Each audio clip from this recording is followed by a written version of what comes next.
السلام عليكم ورحمة الله وبركاته. ازيكم يا بنات؟ عاملين ايه؟ يا رب تكونوا بخير. كل سنة وانتم طيبين ورمضان كريم علينا وعليكم يا رب.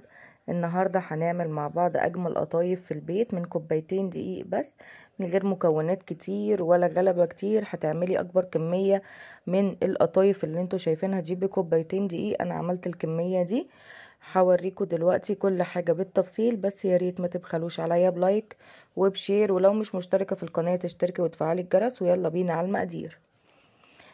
دلوقتي في المقادير بتاعتي يا بنات عندي كوبايتين من الدقيق وقدهم كوبايتين من المية، يعني نفس كوباية الدقيق نفس كوباية المية. عندي معلقة شاي صغيرة من الخميرة الفورية، ومعلقة معلقتين صغيرين كده من السكر. ما تزوديش عن معلقه الخميره الصغيره يا بنات، لان احنا كده كده مش بنسيبها تخمر. ولو زودتي الخميره بتاعتك في القطايف هتبقى العجينه كده طعمها مخمر ومش هتبقى حلوه. هي دي بالطريقه. حطيت كوبايه ونص من الميه الدافيه. طبعا هقول لكم دلوقتي انا استخدمت ميه قد ايه، بس ايه خلينا كده واحده واحده مع بعض. المقادير. هقلب بقى كل المكونات دي، وبعد كده انزل باول كوبايه من الدقيق، وبعد كده ابتدي ان انا اقلبها بالويسك كده، وعليها رشه من الملح لغايه لما يختفي كل الدقيق اللي فيها. وبعد كده هنزل بكوبايه الدقيق التانية، وهوريكم ازاي تعرفوا قوام العجينه، او تعرفي اذا كانت هي كده العجينه ناجحه معاكي ولا لا. دي كوبايه تانية من الدقيق. لو عندك نشا ممكن تحطي معلقة من النشا، ما عندكيش مفيش اي مشكلة، ومش يعني مش بيدي اي فرق في العجينة خالص. يعني انا قبل السنة اللي فاتت كنت عاملاها، وكنت عاملاها بمعلقة النشا، والمرة دي ما كانش عندي نشا، حطيت الدقيق بس وما حطيتش عليه اي مكونات تانية، وطلعت معايا طرية وحلوة جدا جدا.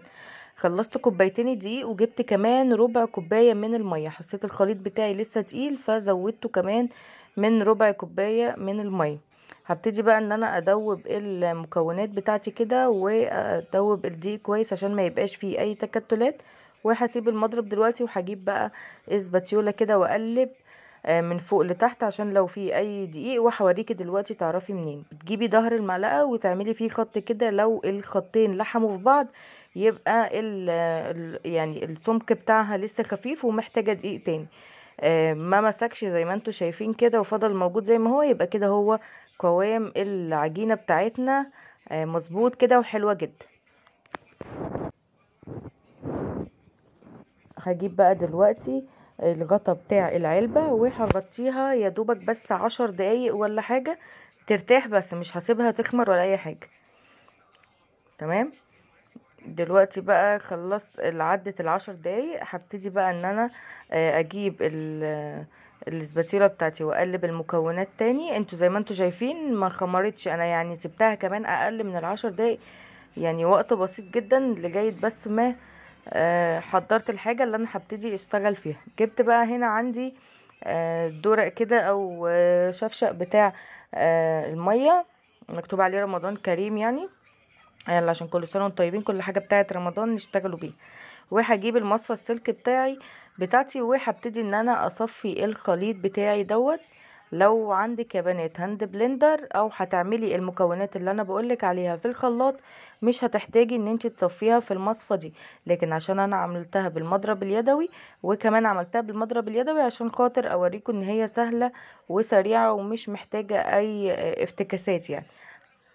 هتدوبيها بقى كده زي ما وريتكم، وبعد كده هتصفيها في المصفى كده عشان خاطر ما يبقاش في اي تكتلات تنزل معاكي وتبقى موجودة جوه القطايف بتاعتنا.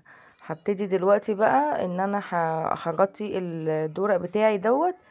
وهجيب بقى عندك على البوتاجاز العين ديت، انا كنت معليها كده لغاية لما سخنت، وبعد كده وطيت النار، يعني خليتها متوسطة. هتدهني دهنة واحدة من الزيت. يعني هتدهني دهنة الزيت دي كل مدة على مرة، يعني مرة واحدة، يعني مش هتدهني كل شوية، مش كل واحدة هتدهنيها.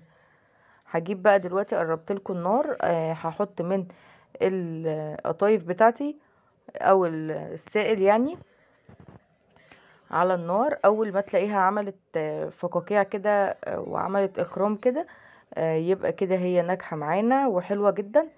ممكن تطلع معاكي اول واحده وتاني واحده وتالت واحده شكلها كده متكعبل، بس ما تقلقيش. انا هنا حبيت ان انا اعمل كام واحده جنب بعض في نفس الطاسه، بس صراحه ما نجحتش، فحبيت ان انا ايه اوريكم الخطوه دي عشان تعرفوا ايه الغلط. بصوا بقى، لما حبيت ان انا اعمل واحده تالتة مش بتعمل شكل الدايره، بتدخل كمان على الحروف بتاعه الطاسه كده، وبتعمل شكل مش حلو، مش بيبقى شكل القطايف يعني.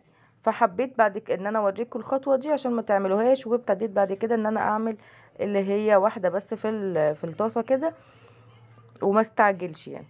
بصوا بقى، اول ما بتعمل الفقاقيع اللي انتوا شايفينها دي، بتبتدي ان انت تستني لغايه لما تحسي ان العجينه بتاعتك او القطايف بتاعتك خلاص الجزء اللي فوق اللي هو بيبقى فيه يعني عجينه كده بيبقى ناشف كده، وبتبقى خلاص اتبخرت الميه اللي فيها كلها، وهتلاقي كمان لونها بيتغير. انا سايبه لكم الخطوات دي عشان تشوفوا كل حاجه واحده واحده كده اهو. بصوا، بتحسي ان العجينه بتاعتك ابتدت ان هي نشفت من فوق، وعملت الخروم بتاعتك بتاعتها كده من فوق. طبعا السمك بتاع القطايف او الحجم بتاع القطايف اللي انت حباه تقدري تعمليه بالشكل اللي انت عايزاه. يعني انا كنت هنا بعمل اشكال يعني او احجام مختلفة، لان انا كده كده هحشيها مكسرات عادي وهقليها. لكن لو انت بقى هتعملي منها اللي هي القرطاس وهتعملي منها اشكال تانية، طبعا تقدري تستخدمي او تتحكمي يعني في حجم القطايف بتاعتك براحتك خالص. انا بوريكي قد ايه هي طريه، وبصوا بتلزق مش ناشفه، ولا الحروف بتاعتها ناشفه ولا اي حاجه. كمان كوبايتين دي هيعملوا معايا كميه حلوه زي ما وريتكم في اول الفيديو، وهوريكم تاني. بصوا، انا كل دوت ما دهنتش الطاسه تاني، يعني انا كده كنت عملت كام واحده وما دهنتش الطاسه. ده انا بوريكم ان انا بحطهم على فوطه، يعني جايبه صينيه وحاطه عليها فوطه، وبعد كده حطيت عليها القطايف. دي بقى كمية القطايف بتاعتي كلها بعد ما خلصت كانت بالشكل الجميل اللي انتوا شايفينه ده. طبعا تقدري تحشيها وكمان تحطيها في الفريزر في اكياس، وتحتفظي بيها لما تحبي تاكلي منها تطلعيها وتقلي منها على طول، والشربات بتاعها يكون جاهز.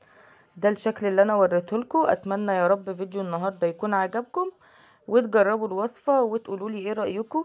يا ريت ما تبخلوش عليا بلايك، وتكتبوا لي كومنت حلو كده ودعوة حلوة في رمضان.